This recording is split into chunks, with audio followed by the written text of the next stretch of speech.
VINCENZO'S Gold Crypto Investing in this quick update here as I got a lot of things going on today. It's been a busy last few days.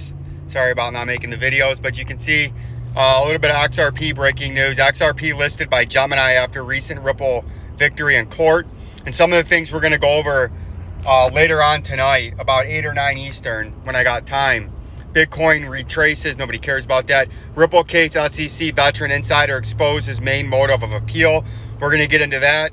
We're going to get into some of the importance of XRP being listed by Gemini, right? And then XRP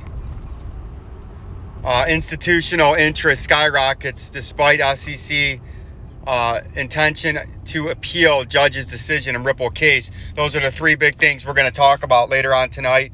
Like I said, about 8 or 9 p.m. Eastern Standard Daylight Time, as this is a sunny, gorgeous, late summer, 68-degree day in the greater Midwest metropolitan area near the great state of Michigan, right? But you can see we did break out. We told you there was going to be a breakout of this falling wedge that we've been in ever since the great pump after the judge news and mid-July, right? If we pull out our little industry exclusive purchasing tool, you had the great pump, but we told you pumping volume, pumping price bullish, then an up and sideways consolidation. And you can see now the volume is really getting depressed, but we had that breakout.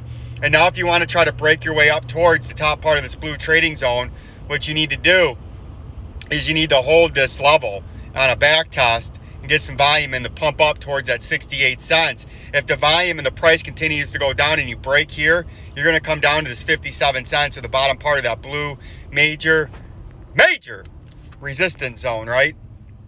And that is absolutely something that we're watching and we're going to continue to watch out for to see what happens over the coming days and the coming weeks. Unless some other kind of news comes out, you can see the volume is very, very low. And it's very important to understand that, because if you break down from that, you could be coming down to that 47 cents, which is the mean of the volume near the bottom of where this big 100% pump took place.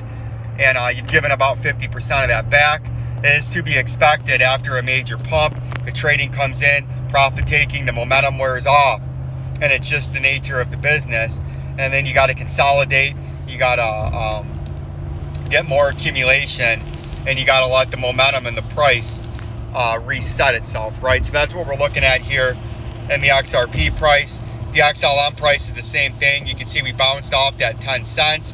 We had that head and shoulders, slanted head and shoulders topping reversal pattern that was part of that 100 and I believe 5% pump in XLM. You could say this was the left shoulder, the head, the right shoulder.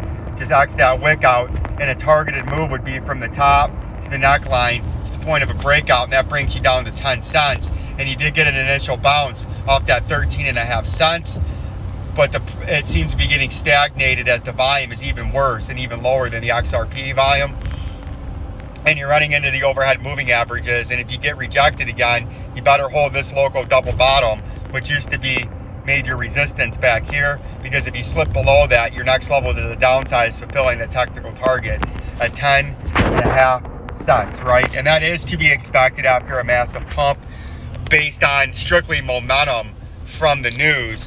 There's only so much that can carry you when it's just one news event and nothing overall into the sphere or into the coins have changed. The respective coins that we're talking about, the momentum dies out, the trading takes place, profit taking gets on board, some shorts start to pile in as the price blows up. And then just like you have a short squeeze, you get a long squeeze. Everybody starts longing near the top of that massive run, thinking it's going to continue, and they get squeezed out. And then the longs, as they turn this, as they get squeezed out and they give up those positions, they become sellers, and then that kind of feeds back on itself, and you have a short-term retracement to the downside. And right now, that's what seems to be happening. The Shiba coin update is we've had a nice recovery from a spot you would expect it to after. Let's get the Shiba coin in there. H bar. Where the fuck is Shiba coin at? Let's get up into here. What the fuck happened to Shiba coin? There it is. But Shiba coin had a big pump It wasn't quite as big so far as the other two, but you can see we bounced off the 61.8 golden pocket, or the Fibonacci retracement tool, which is a very good tool, and it is something I highly recommend you guys use if you're trading, right? It's a good spot that gives you a good indication of what could happen. But you can see we got into this blue trading zone, got our red trading zone, the VP volume indicator got harshly rejected, came back down to the golden pocket, and now we've pumped back up, held support on the short-term moving average, but the volume continues to decline.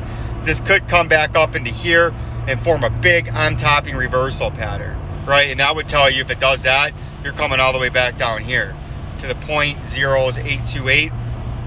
But if you can breach this high and you get a targeted move to the upside on some bullish momentum, you could come up to the 1145 area, right? And that's what I'm watching out for in the Shiba coin. Like, subscribe, and share, bell notification, join the channel, and comment down below to help us push us through that elusive YouTube sphere. Peace and love to my lovely, glowing, beautiful audience that make this channel what it is today.